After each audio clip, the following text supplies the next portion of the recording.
All doctors to the ER. Bienvenidos a su programa Ortopedia al Día. Este programa se produce desde la Sultana del Valle, Cali, Colombia, por el ortopedista Ricardo Vega Caicedo. Hoy trataremos osteomielitis. Buenos días a todos. En Ortopedia al Día vamos a tratar un tema de mucha frecuencia en los servicios de urgencias de hospitalización que se llama osteomielitis, tanto aguda como crónica. Primero debemos recordar que los huesos tienen a grandes rasgos tres partes principales, los huesos del adulto, que son las epífisis, las diáfisis y las metáfisis. Las epífisis son las regiones de los extremos de los huesos, los cuales tienen hueso esponjoso, es decir, hueso muy vascularizado, blando. Las metáfisis, que es la región del hueso que tiene un tejido de transición. Y las diáfisis, donde está el hueso duro, que le da el soporte, sostén al hueso, pero que tiene la particularidad de no tener una irrigación tan buena como sucede en las epífisis, es decir, en los extremos. Es más, los vasos sanguíneos de los huesos casi siempre entran o se comunican a través de la diáfisis o la metáfisis. Pero por su conformación estructural, las diáfisis tienen la tendencia a tener menos vascularidad en comparación con las epífisis. Esto pues produce, como veremos más adelante, que las infecciones se alojen más o aparezcan de una forma más temprana en los sitios más vascularizados, pero permanezcan en el tiempo mucho más en los sitios no vascularizados, e inclusive cronificando. O sea, la puerta de entrada pueden ser las metáfisis y las epífisis, pero donde se cronifica más es sobre las diáfisis. Por lo general, los huesos tienen unas arterias principales que le dan su irrigación. Una arteria nutricia, que es la arteria, digamos, que se disemina por todo el hueso, que irriga todo el hueso, en su parte mayormente estructural. También existe alguna arteria que va hacia el periósteo, o varias arterias periósticas, que en el adulto, digamos, tiene una función de tejido de protección. En los niños, inclusive tiene una función que es osteoinductora. Y también hay arterias alrededor del epífisis y las metáfisis, que son las arterias de mayor recambio de nutrientes, de oxigenación, y también por donde más fácilmente se pueden establecer focos de diseminación hematógena. Es así como la osteomielitis, ya podemos definirla como una inflamación, una infección del tejido óseo, que se produce secundario a un proceso por lo general bacteriano. Y se caracteriza porque afecta a todas las estructuras del hueso. No solamente por donde entra, que es la metáfisis y las epífisis, sino que comienza con el tiempo y con la gravedad, dependiendo del inóculo y dependiendo la virulencia del germen, comienza a afectar estructuras como la médula ósea, los vasos sanguíneos, los nervios, además de toda la estructura del hueso. Inclusive comienza a afectar los tejidos blandos que se encuentran alrededor del hueso, por su tendencia a cronificar. La infección por lo general compromete el tejido mieloreticular en el canal medular, produciendo lo que se llama una periostitis, y puede afectar los conductos de Havers, que son conductos que se encuentran en la estructura del hueso cortical. También puede afectar las pequeñas laminillas que se encuentran en el hueso esponjoso, los vasos y los nervios alrededor, y producir trombosis de los vasos. con lesiones, digamos, que se van mucho más allá del hueso. Por lo general, cuando va avanzando la osteomielitis, comienzan a aparecer sitios llamados secuestros, que son fragmentos de hueso necrótico por la alteración de la vascularización que se ha producido por la trombosis de esos vasos, y aparece un proceso de neoformación óseo bastante esclerótico en las radiografías, muy hiperdensos en las radiografías, que se llama el involucro. Y así podemos decir que la osteomielitis puede estar en las capas superficiales, lo cual y en la diáfisis, lo cual se puede llamar una osteitis, cuando compromete la parte interna del hueso en la médula ósea, que sería una mielitis o una medulitis, o cuando se encuentra solamente limitado al periósteo, que se llama periostitis. En cuanto a la parte epidemiológica, la osteomielitis crónica es mucho más frecuente en los niños porque tienen mayor vascularidad sobre las metáfisis y las epífisis. Es mucho más frecuente en los huesos largos porque existe en la diáfisis una menor irrigación por los conductos de Haber y las celdas del tejido cortical. Hay una mayor preponderancia de establecerse la infección, hay una menor penetrancia de los antibióticos en los huesos del adulto, e inclusive en los adultos afecta muy frecuentemente las vértebras, cosa que no es tan frecuente en los niños. Y se ha encontrado como el germen más frecuente, no el único, pero el más frecuente, el Staphylococcus aureus. ¿Cuáles serían los principales factores de riesgo de la osteomielitis en general? Primero, pues en los estados de inmunodepresión, obviamente aumentan el riesgo de osteomielitis.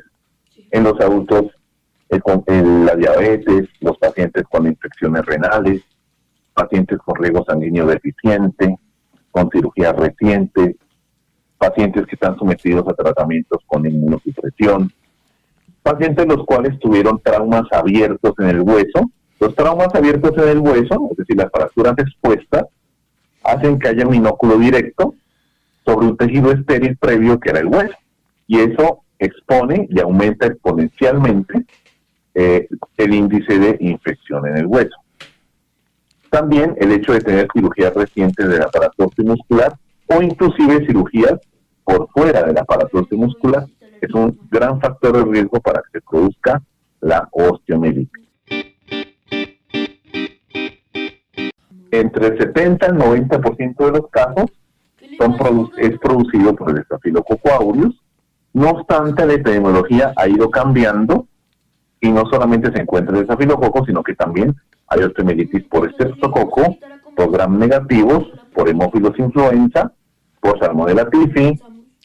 Se han encontrado algunos casos por el bacilo de Koch, hongos, parásitos. E inclusive en pacientes con alteraciones inmunológicas es muy frecuente que sean osteomielitis por gram negativos. La localización de las lesiones depende de la vascularidad del hueso, que va cambiando a medida que vamos creciendo en edad. En recién nacidos es muy frecuente en metáfisis y en las epífisis. En niños es mucho más frecuente en las metáfisis y en adultos en epífisis, en diáfisis y en regiones subcondrales. En la mano pueden haber unas localizaciones específicas, independiente de la edad, que son, por ejemplo, pueden venir acompañadas de tenosinovitis infecciosa de los dedos, de infecciones de los planos faciales de la mano, de infecciones o lesiones inflamatorias en los vasos linfáticos. En cambio, en el pie está más asociado a heridas penetrantes, personas diabéticas, personas que han estado sometidas a mordeduras por animales, fracturas o luxaciones múltiples o simples en el pie. Y las tres principales vías de acceso son la hematógena, es decir, a través de la circulación sanguínea, gérmenes que entran a través de la metáfisis, muy frecuentemente visto en pacientes que tienen algún tipo de inmunodepresión o en pacientes desnutridos o malnutridos, y eso se ve mucho, digamos, en los niños. La vía directa, que es cuando existe una solución de continuidad directamente sobre la región afectada, es decir, las fracturas abiertas, o por contigüidad, que es cuando se produce una infección, por decir algo, en los tejidos blandos, y esos gérmenes migran cercanamente a una articulación, y de allí, pues, por la metáfisis se diseminan sobre el hueso que se encuentra afectado. Entonces, la vía hematógena, la bacteria llega al hueso arrastrado por el torrente sanguíneo, pues a través de una bacteremia que se puede producir de forma temporal, llega por la metáfisis, donde la circulación es más lenta, hay sinusoides, existe más, digamos, capacidad de, podemos decir, un caldo de cultivo para que las bacterias proliferen, ¿sí? Hay una fagocitosis inclusive menos activa en esa zona, y por eso se produce más que todo en esa zona. En cambio, cuando es por vía directa, se produce por heridas penetrantes, por fracturas compuestas o abiertas, una intervención quirúrgica ósea, o inclusive infusiones o inyecciones intramedulares o cercanas al hueso. En cambio, la que es infección por continuidad, la infección va de las partes blandas hacia el interior del hueso o a la articulación, porque se encuentran cerca de él, sin haber nacido directamente en un contacto con el hueso. Existen, digamos, dentro de los fenómenos fisiopatológicos de la osteomielitis, unas fases que son muy importantes. La primera es la fase de la patogenia, que es cuando se producen los fenómenos de infección, inoculación de la bacteria, entrada hacia la metáfisis, diseminación por el hueso. Posteriormente hay una especie de reparación, es decir, los fenómenos inflamatorios se activan y tratan de localizar la infección, de localizar esos fenómenos inflamatorios. También se pasa por un periodo de necrosis. Recuerden que la circulación también se altera, hay trombosis venosas o arteriales, y esto significa que hay muchos fragmentos de hueso que se pierden, hay necrosis, y posteriormente se produce una condensación, que es cuando comienza a haber el neocrecimiento óseo para tratar de corregir esas fallas estructurales de forma natural que se producen por la pérdida de fragmentos óseos. Bueno, en cuanto a la fecha de aparición, podemos también clasificar la osteomielitis como aguda cuando se produce en menos de 2 semanas, se diagnostica en menos de 2 semanas de la ocurrencia de los hechos infecciosos, subaguda cuando tiene ya un tiempo de evolución de 2 a 4 semanas, y crónica cuando es mayor a de 4 a 6 semanas. Esto es importante para ver el tratamiento y también para ver las características clínicas y radiológicas, puesto que la osteomielitis aguda casi que no tiene características radiológicas y por eso a veces puede pasar desapercibida. La sintomatología en cuanto a la parte del cuadro clínico, por lo general, inicia de una forma aguda, puede ser también subaguda, ¿sí? O permanece subaguda y en algún momento de inmunodepresión es rápidamente progresiva. Entonces, obviamente, hay los signos de dolor, aumento de la temperatura local sobre la región afectada y sobre todo, en los fenómenos agudos puede haber signos de respuesta inflamatoria sistémica. Fiebre, taquicardia, cefalea, deshidratación. Y si esto va avanzando, pues comienza a haber un mal estado general e inclusive para llegar hacia la sepsis. Cuando la osteomielitis es crónica, el cuadro agudo se estabiliza, ya sea con tratamiento, por lo general, o en algunos casos sin tratamiento, sino por la misma respuesta inmunológica, cuando pasan inveterados, pero los signos de infección por lo general prevalecen, sobre todo si se encuentran lejos de la articulación, es decir, cuando se centra en la médula ósea o en el periósteo o en las paredes corticales. Puede cronificarse y tener una sintomatología subaguda, inclusive por años. En cambio, cuando el foco de infección se centra en las metáfisis y en las epífisis, los cuadros son mucho más agudos, mucho más febriles e inclusive puede desencadenarse una artritis séptica, lo cual lo vuelve una urgencia quirúrgica. Por eso encontramos como datos clínicos el edema, dolor, disminución del movimiento del miembro afectado, se encuentran cambios tróficos en la piel, sobre todo en cuadros crónicos, espasmos musculares, y en los casos de osteomielitis aguda puede haber fiebre, escalofrío, vómito, aumento de los marcadores de inflamación como la BCG, la PCR. En los casos de osteomielitis aguda hay leucocitosis con neutrofilia. En los de crónica se va cambiando esa neutrofilia hacia una linfocitosis. Y en cuanto a la parte del recién nacido, es mucho más difícil diagnosticarla por la calidad de los tejidos blandos. En algunos casos sí puede haber un edema comparativo o, digamos, posiciones antálgicas, ¿sí? Inclusive el dolor aparece antes que aparezcan los signos de inflamación. Puede haber inmovilidad de la extremidad afectada y de las articulaciones adyacentes, irritabilidad, pocas horas de fiebre realmente, y especialmente hay mucha toxicidad y mucha tendencia hacia la sepsis de forma rápida. ¿Cómo establecemos entonces el diagnóstico de la osteomielitis en cualquiera de sus grupos etarios o en cualquiera de sus presentaciones? Lo primero, como todo en la medicina, un examen físico completo, pues a una buena anamnesis inicialmente para poder centrar bien los posibles focos o el foco donde se puede encontrar la osteomielitis, y es localizada, o si existe una osteomielitis diseminada, pues buscar los sitios donde más tenemos que poner nuestra atención al examen físico. El examen físico debe ser completo, no solamente la parte que está afectada, sino también detectar otros segmentos corporales que pueden tener una sintomatología menor y pasar desapercibidos, ¿sí?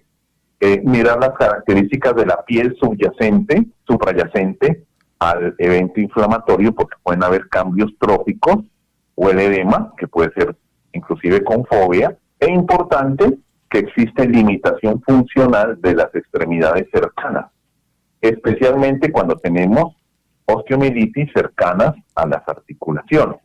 Y nos puede confundir con la artritis séptica, que es muy parecida y que inclusive son infecciones que pueden derivar la una de la otra. También es importante tomar los exámenes de laboratorio, hemograma, BCG, PCR, que son los principales y básicos, y también hacer unas adecuadas radiografías de las zonas donde se encuentran los sitios de dolor. No solamente de los puntos dolorosos, sino de la extremidad en su totalidad, para ver hasta dónde pueden llegar los cambios radiológicos de la osteomielitis. Estos cambios radiológicos inclusive no se producen en la osteomielitis aguda, sino en etapas subagudas o en etapas de osteomielitis crónica. Por ejemplo, también es importante en los casos en que se pueda tomar muestras de cultivos, ya sea con aspiración, con función aspiración, preferiblemente en quirófano, ¿sí? Estar muy pendiente de los hallazgos radiológicos. En algunos casos se necesita tomar gamografías óseas cuando el diagnóstico no es muy claro o cuando existen otros diagnósticos similares.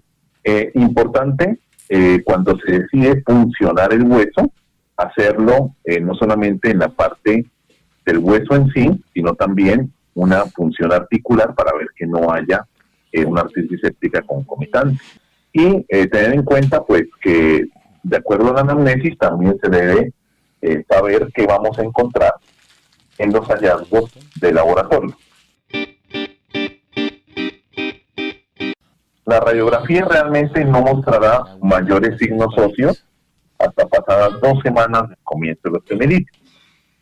Inclusive, podemos decir que es mucho mejor o se ven cambios más precoces en la resonancia magnética nuclear o en la camografía ósea. No obstante, pues son estudios bastante costosos, pero en un momento dado, para realizar un diagnóstico diferencial hay que hacerlo, pues, especialmente en los niños, que se necesita un manejo más agresivo y más rápido. También es importante realizar la comparación radiográfica con el miembro sano para observar alteraciones, sobre todo en la parte de la radiolucidez o radiopacidad de los huesos, que nos pueden generar algún tipo de confusión.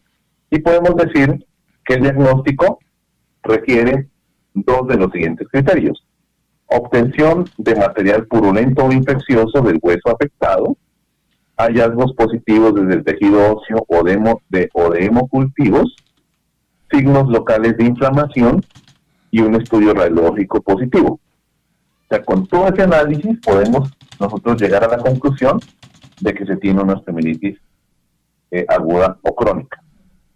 No obstante, hay enfermedades que están en el diagnóstico diferencial de la osteomielitis y que hay que tenerlas en cuenta y descartarlas, como por ejemplo los traumas inadvertidos, esguinces, ¿sí?, o fracturas que pueden estar subdiagnosticadas. Segundo, presentar una celulitis, es decir, una infección de los tejidos blandos difusa, o erisipela, o también la fiebre reumática, que tiene sus características muy parecidas, especialmente en las articulaciones.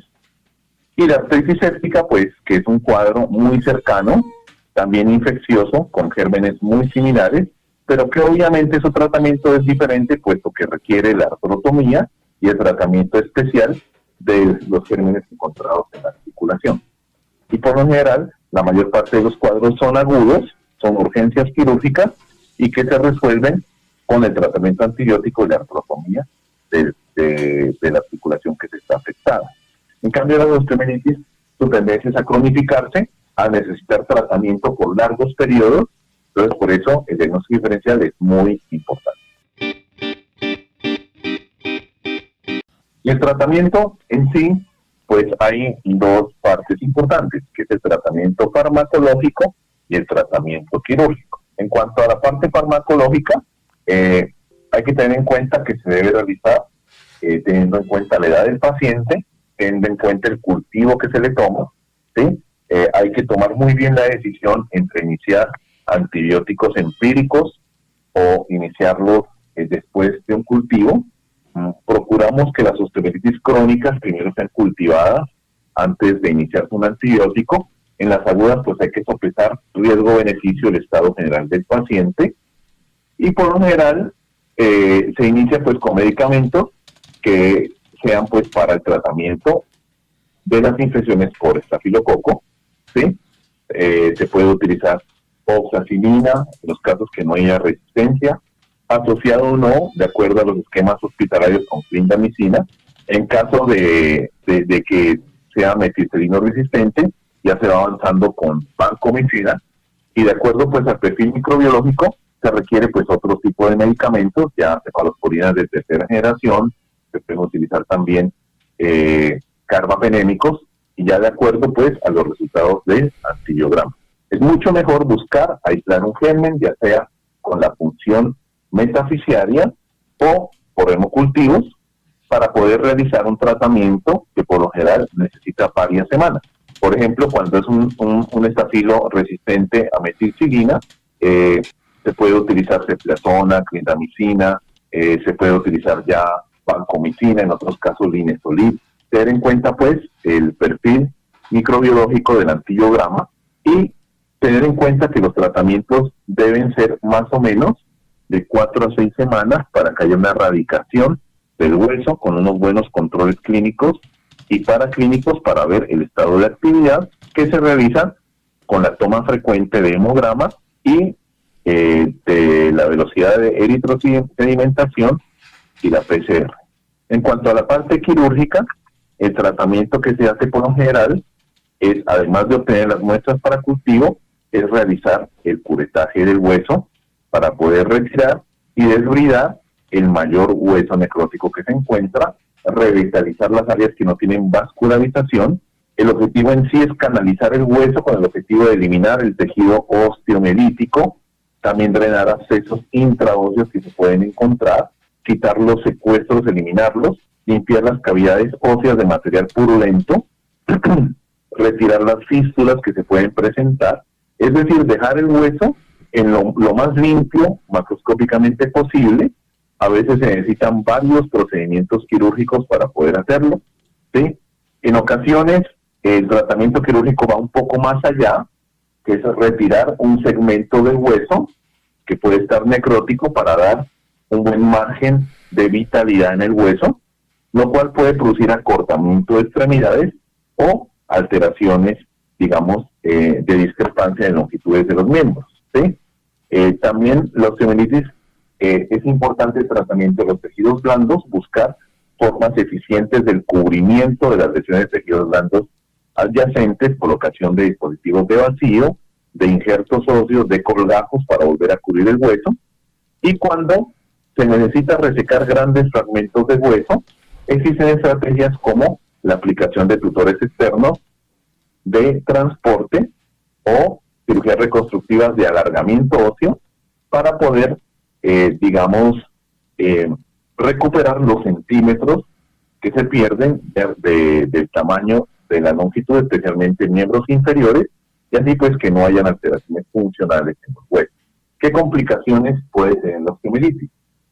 Un absceso óseo, que es una complicación, se necesita tratamiento directo, la sepsis que se puede producir, una pan-osteomielitis, es decir, que la osteomielitis se extiende hacia todo el hueso y tengamos que manejarlo agresivamente con antibióticos, con tratamientos quirúrgicos de forma secuencial, que la infección trascienda hacia los tejidos blandos y haya episodios de fascitis necrotizante o de gangrena, y las complicaciones, inclusive hasta muerte, que se pueden producir por ello, que se pierda la vitalidad no solamente del hueso, sino casi de todas las estructuras de tejidos blandos, por lo tanto, se termine la amputación, que haya aparición de abscesos, de émbolos sépticos que puedan ir hacia la circulación, o de trombosis venosa profunda, o de tromboembolismo pulmonar, la aparición de fístulas cuando se producen ya osteomielitis crónicas, y en los niños puede haber una atrofia en el hueso afectado que altera el crecimiento del hueso mismo.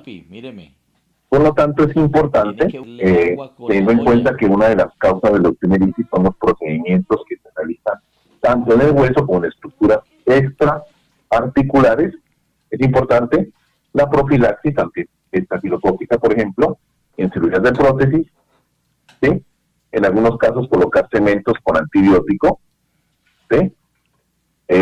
Los antibióticos profilácticos para las cirugías ortopédicas son importantes, a pesar de que el antibiótico tiene una penetrancia menor del 40%. Por lo tanto, las medidas de asepsia antisepsia, los lavados quirúrgicos que se realizan, las medidas de cuidado son muchísimo más importantes para prevenir, y el antibiótico realmente tiene un papel un poco menor, pero que igual se necesita pues para complementar el tratamiento preventivo de la osteomielitis en los procedimientos para evitar que sea de una forma iatrogénica. Por lo tanto, digamos, los cuidados que se deben tener es administrar antibióticos por vía intravenosa, los pacientes con osteomielitis, administrar analgésicos para optimizar el manejo del dolor, una buena técnica séptica cuando se realizan curaciones, cambio de apósitos, de drenes, un buen lavado de manos antes de cada procedimiento. Los medicamentos deben ser aplicados de forma estricta para conservar valores sanguíneos constantes, vigilar frecuentemente la temperatura del paciente, la toma de paraclínicos de forma frecuente para evitar y para monitorear la actividad antibiótica y la actividad antiinflamatoria que se produce en los pacientes, ¿sí? Y importante pues que en los casos que se encuentre osteomielitis no solamente sea tratado por ortopedistas, sino que viene siendo tratado por un grupo multidisciplinario donde estamos de la mano con el infectólogo, en los casos de los niños con el pediatra, en los casos de los adultos con el internista, para buscar el mejor confort del paciente, la mejor calidad de vida, ¿sí? El entendimiento de su patología, que nos colabore también en los cuidados, ¿sí? El entendimiento, porque por lo general son tratamientos que tienen un manejo por muchas semanas, necesita mucha colaboración del paciente y de los familiares, y establecer medidas preventivas para evitar que esto se prolongue y se cronifique por muchos años.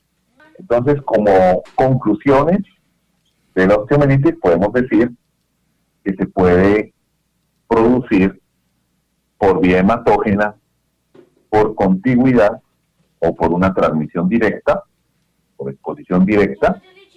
Segundo, que todo el hueso está expuesto a producirse la osteomielitis, especialmente la metáfisis y epífisis, que son la principal puerta de entrada, pero puede instalarse perfectamente en el canal medular y en la diáfisis.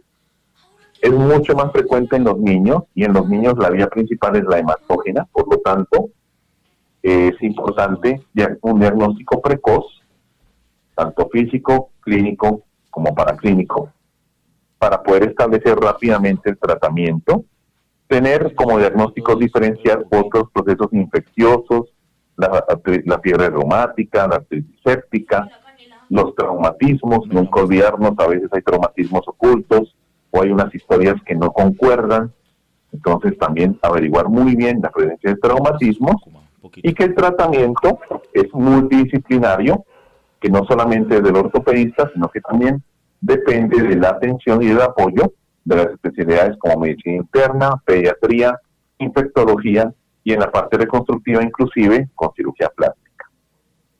Espero que este programa haya sido de gran ayuda para ustedes en su práctica médica y nos vemos en una nueva oportunidad en Ortopedia al Día. Esto ha sido todo por hoy. Acompáñenos en las nuevas entregas de Ortopedia al Día. En el próximo episodio trataremos fracturas en niños. Y recuerden, Ortopedia al Día solo la encontrará aquí, en CME Online, la emisora en streaming de los profesionales de la salud de habla hispana. Gracias por habernos acompañado hasta este momento. Quédense en sintonía y recuerden, este y otros contenidos de nuestra programación podrá nuevamente escucharlos en nuestro canal de YouTube. Búsquenos como Comunidad Médica Educativa. Recuerden suscribirse a nuestro canal y activar la campanita.